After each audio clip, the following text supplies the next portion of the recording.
This is a question that I really wanted to throw out there. Andrew, you've been criticized most recently by Joe Budden. People like to claim that Andrew Schulz kind of like used hip hop to get his career off the ground and then essentially abandons it. There was a clip of Joe Budden basically saying, did I say Joe Rogan at first? No, you said Joe Budden. Joe Budden said basically that he wants a shout out from me so you were a culture vulture and that you use like the Charlemagne cosign to basically get yourself some level of relevance, and now you're doing the flagrant thing, which is not hip hop. Was this ever part of the plan? Were you ever like, this will be a great way to infiltrate the black community? Shout out to Joe Budden. fuck Andrew Schulz. Just so you know what side he's on. Yeah. You got me, Joe. No, I don't think it was an elaborate plan. No, I don't think so. Okay. He's just mad at you. Say again? He just mad at you? No, I don't know. I don't know what his whole deal is. You see Andrew, his mouth crooked to the side is something. Yeah, he don't want to say. Because he knows he's winning, that he's even getting this kind of commentary from Joe Budden. You said it. When you started, this is the thing that confused me about that. Only one of us talks about each other. When I saw Brilliant Idiots, early on and even now, I mean, to me, it stands out as whether this was explicit or not, that you kind of said, oh, this will be interesting. We could do a podcast that has a black dude who's very much like a big figure in hip hop, and I'm a white guy. My understanding of hip hop is a little bit more limited, but we both have the comedian thing. I know nothing about hip hop. Right. I've never claimed to know anything about hip hop. I grew up in New York City, so like by proxy, the music is part of the culture. But at the same time, like Charlemagne just asked me if I wanted to do a podcast because we would just talk shit for hours on the phone every week, and that's my boy.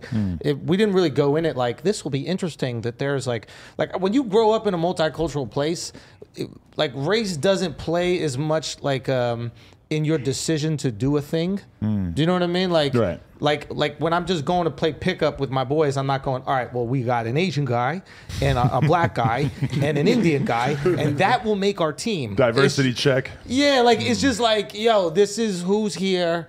Like even with Flagrant, like Flagrant is wildly diverse, but it wasn't like calculated to be that way. Like Akash is my boy. He's Indian. I've been doing it from like, you know, my oldest friend in comedy.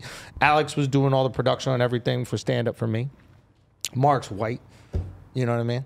But like, yeah, you just bring people in. Is that why Kaz got the boot? Yeah, exactly. We filled this black What quota. happened with him? It didn't work. It wasn't a priority for Kaz. For the guy with the glasses? Who's that? Oh, no, that's Alex. That's Alex, yeah. Okay. Kaz is fucking killing it, and he was incredibly successful, and he was doing all these other shows, and I was like tripling down on the pod. I was like, this is going to be it. And, you know, I put all this money into this studio, and Kaz was, you know, he had a show with MSG, he had all these other things, and it just wasn't the amount of time that he could dedicate to it, so... But I got love for Kaz, man. Why did you decide to go from Flagrant 2 to Flagrant? Why did you decide to finally get rid of it? It wasn't like a sports thing. Right. Because it started and it was supposed to be primarily about sports? Yeah, okay, it's hard to even remember that now. Yeah, and now it was just like, it's honestly what I want it to be is just the best hang on the internet. You know, so if we want to talk about sports, we talk about sports. If we want to talk about anything. And I also thought the 2 was a little bit confusing because people don't know this a reference for you know, obviously a flagrant foul. Like, I think they're like, is there a flagrant 1? Yeah. Like, what else is going on here? Definitely that had occurred to me a few times. And also, people call your podcast one word. Well, yours, they kind of call it, they say no jumper. But, like, usually it's like you call it Rogan. They were already calling it flagrant. You know what I'm saying? Like, there's usually just one word that describes the podcast. Right. So, let's simplify it.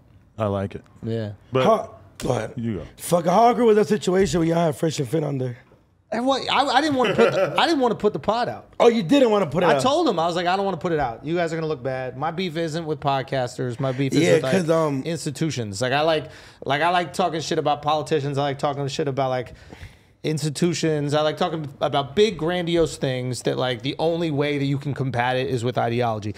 I'm not really beefing with other podcasts. So I said, yo, you guys are not gonna look good on this.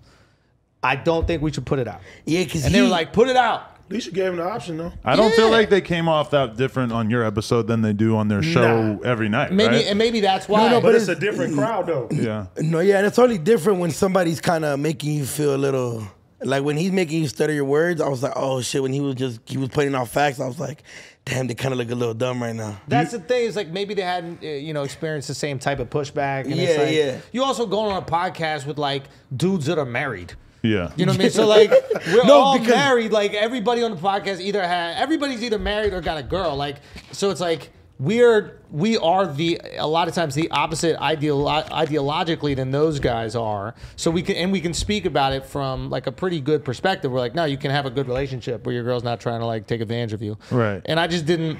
I basically told them, I was like, I think you guys are operating out of fear a little bit too much. Like, don't be afraid of every woman. Like, there are women who want to be with you and support you and love you. There's two very different stages in a guy's life, and once you make it out of one stage, it can be kind of hard to remember the other stage where, like, you're young or obviously some older guys get into this too, where it's like, all your mental energy is going to like, how can I finesse as much pussy as possible? How can I meet as many girls as possible? Then you get in a relationship and that part of your brain just turns off. And that's why when a girl breaks up with you, it can make you feel so fucked up and lost because all of a sudden the part of your brain that's figuring out how to get pussy has to like regenerate and regrow. And it feels so foreign once you've been in a relationship for a while. Not me. Snap right back.